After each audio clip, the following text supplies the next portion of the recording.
Hi പ്രിയമുള്ള സുഹൃത്തുക്കളെ, ഉത്തർപ്രദേശിലെ സംഭാലിൽ അക്രമം അഴിച്ചുവിട്ട തീവ്ര തീവ്രവാദികൾ, തീവ്ര ഇസ്ലാമിസ്റ്റുകൾ, ഇവരെ യോഗിയുടെ നാടാണ് എന്ന് മറന്നുപോയി.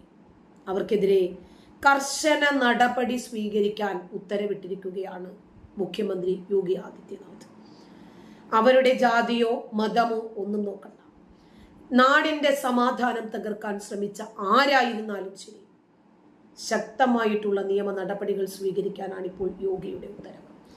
പ്രതികൾക്കെതിരെ നടപടിയെടുക്കുന്നതുമായി ബന്ധപ്പെട്ട് പോസ്റ്ററുകൾ പതിപ്പിക്കണമെന്നും അവരെ കണ്ടെത്താൻ സഹായിക്കുന്നവർക്ക് പാരിതോഷികം പ്രഖ്യാപിക്കണമെന്നും പോലീസ് ഉത്തരവിട്ടു. ഇതിനു പുറമെ കലാപത്തിൽ പൊതുമുതൽ നശിപ്പിച്ചതിനും ഇവരിൽ നിന്ന് തന്നെ ഇവരുടെ സ്ഥാവര ജംഗമ സമ്പത്തുകളിൽ നിന്ന് നഷ്ടപരിഹാരം ഈടാക്കണം. ഉന്നതതല അവലോകന യോഗത്തിന് ശേഷമാണ് അക്രമികൾക്കെതിരെ കർശനമായ നടപടിയെടുക്കാൻ യോഗി നിർദ്ദേശം നൽകിയത്. CCTV ദൃശ്യങ്ങളും കലാപകാരികളെ തിരിച്ചറിയാൻ പോലീസ് ഉപയോഗിക്കുന്നുണ്ട്.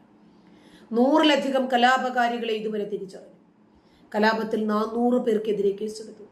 സമാജ്വാദി പാർട്ടി സംഭാൽ MP സിയാഉർ റഹ്മാൻ ബർക്ക്, സംഭാൽ MLA ഇക്ബാൽ മെഹ്മൂദിന്റെ മകൻ സുഹൈൽ ഇക്ബാൽ എന്നിവരൊക്കെ ഈ കേസിലെ പ്രതികളാണ്. കലാപകാരികളുടെ ചിത്രങ്ങളടങ്ങിയ പോസ്റ്ററുകൾ പുറത്തിറക്കാനുള്ള തയ്യാറെടുപ്പിലാണ് സംഭാൽ പോലീസ്.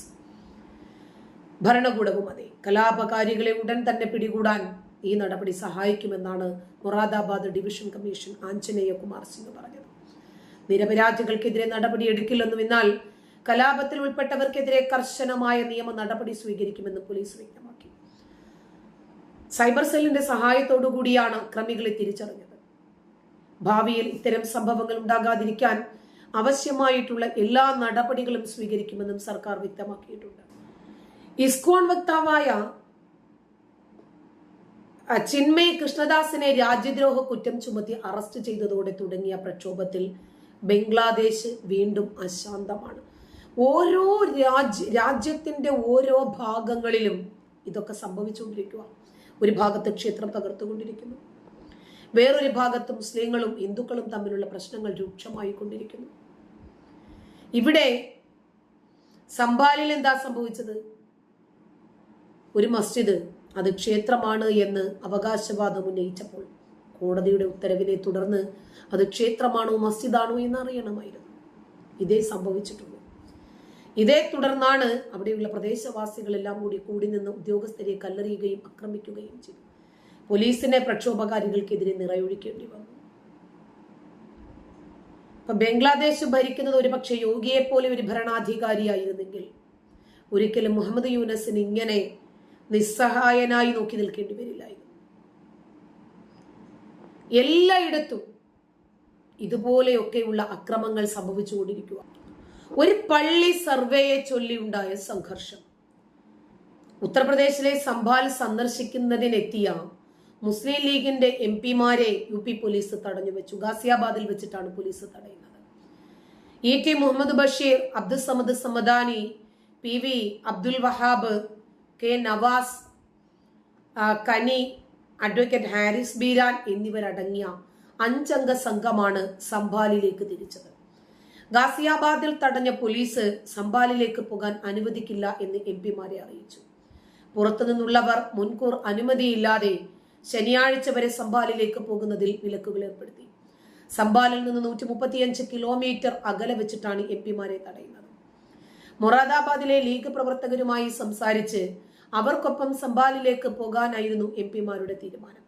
എന്നാൽ മൊറാദാബാദിൽ പ്രവേശിക്കുന്നതിന് തൊട്ടു മുമ്പ് ഗാസിയാബാദിലെ ടോൾ പ്ലാസയിൽ വെച്ചിട്ടാണ് ഇവരെ പോലീസ് തടയുന്നത്. പോലീസിനോട് സംഘർഷത്തിന് നിൽക്കാതെ തൽക്കാലം മടങ്ങുകയാണ് എന്ന് ET മുഹമ്മദ് ബഷീർ അറിയിച്ചു. എന്തിനാണ് UP പോലീസ് ഇത്ര തിടുക്കം കാണിക്കുന്നത് എന്ന് അദ്ദേഹം ചോദിച്ചു. വൈകാതെ തന്നെ സംഭാലിലേക്ക് പോകുമെന്നും അദ്ദേഹം വ്യക്തമാക്കി. സംഭാലിലെ ഷാഹി ജുമാ മസ്ജിദ് സർവേ നടത്തുന്നതിനെ ചൊല്ലി ഞായറാഴ്ചയാണ് സംഘർഷം ഉടലെടുക്കുന്നത്. സർവേ നടത്താനെത്തിയ സംഘത്തെ ജനക്കൂട്ടം തടഞ്ഞു. അവരെ ആക്രമിച്ചു, കല്ലും മണ്ണും വാരിയെറിഞ്ഞു, ചീത്ത പറഞ്ഞു. അങ്ങനെയാണ് ജനങ്ങൾ അവരെ തടഞ്ഞത്. ഉദ്യോഗസ്ഥരെ, ജനങ്ങളും പോലീസും തമ്മിൽ ഒരു ഏറ്റുമുട്ടൽ ഉണ്ടാകുന്നു. ഈ ഏറ്റുമുട്ടലിൽ 4ഓളം പ്രദേശവാസികൾ കൊല്ലപ്പെടുന്നു. ഹിന്ദു ക്ഷേത്രം പൊളിച്ചു മാറ്റി മുസ്ലിം പള്ളിയാണ് ഉണ്ടാക്കിയത് എന്ന ആരോപണത്തെ തുടർന്ന് കോടതി ഉത്തരവ് പ്രകാരം പള്ളി ഇരിക്കുന്ന സ്ഥലത്ത് സർവേ നടത്താൻ ഉദ്യോഗസ്ഥർ എത്തി. സർവേ നടത്താൻ സമ്മതിക്കില്ല എന്ന് വ്യക്തമാക്കി ഒരു വിഭാഗം രംഗത്ത് വരുന്നു. അതിനെതിരെ പ്രതിഷേധിക്കുന്നു. പോലീസിന് നേരെ പ്രതിഷേധക്കാർ കല്ലെറിയുന്നു. അതോടുകൂടിയാണ് സംഘർഷാവസ്ഥ രൂക്ഷമായത്. ഞായറാഴ്ചയാണ് പ്രദേശവാസികളും അതുപോലെ പോലീസും തമ്മിൽ ഒരു സംഘർഷം അരങ്ങേറുന്നത്. 4 പേര് കൊല്ലപ്പെട്ടതിനെ തുടർന്ന് 25 പേർക്കെതിരെ അന്ന് തന്നെ കേസ് രജിസ്റ്റർ ചെയ്തു. സമാജ്വാദി പാർട്ടി MP സിയാഉർ റഹ്മാൻ ബാർക്ക് സംബാൽ, അതുപോലെ സിയാഉർ റഹ്മാൻ ബാർക്ക്, പിന്നെ സംബാൽ MLA ഇക്ബാൽ മഹ്മൂദിന്റെ മകനായിട്ടുള്ള സുഹൈൽ, നോക്കണം ആരൊക്കെയാണ് ഇതിനകത്ത് ഇടപെടുന്നത്. പരസ്പരം ജനങ്ങളെ തമ്മിലടിപ്പിക്കാനും നിന്ന് കത്തിക്കാനും ഇറങ്ങിത്തിരിക്കുന്നത് ഇവരുടെയൊക്കെ മക്കൾ തന്നെ. പൊളിറ്റിക്കൽ ഇൻഫ്ലുവൻസ് വളരെ വലുതാണ്. ഇവരെയൊക്കെ പ്രതികളാക്കി ചേർത്ത് കേസ് ഫയൽ ചെയ്യാൻ യോഗി ഉത്തരവിട്ടു. അങ്ങനെ ഇതിന്റെ പിന്നാലെ പ്രതിപക്ഷമായ സമാജ്വാദി പാർട്ടിയുടെ 12 അംഗ സംഘം പ്രശ്നബാധിത സ്ഥലം സന്ദർശിക്കുന്നു. കർശനമായ നിരോധന ഉത്തരവുകൾ, മുൻകൂർ അനുമതിയില്ലാതെ പുറത്തുനിന്നുള്ളവരെ പ്രവേശന അനുമതി ഒന്നും പറ്റില്ല. ഇതൊക്കെ മറികടന്ന് പ്രതിപക്ഷം സന്ദർശിച്ചു, അത് വേറെ. അപ്പോഴാണ് കേരളത്തിൽ നിന്ന് ഒരു കൂട്ടം MP അവിടേക്ക് കുതിച്ചെത്തുന്നത്. പോലീസ് തടഞ്ഞു.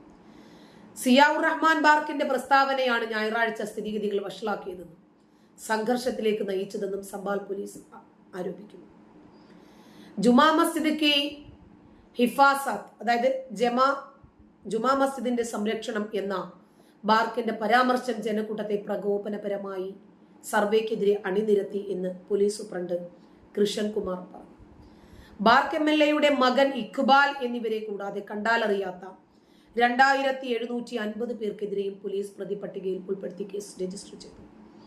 പൊതുമുതൽ നശിപ്പിച്ചത് ഇവരുടെ സ്ഥാപന ജംഗമം പോലീസിനോട് സീല് ചെയ്യാൻ പറഞ്ഞിട്ടുണ്ട് യോഗി.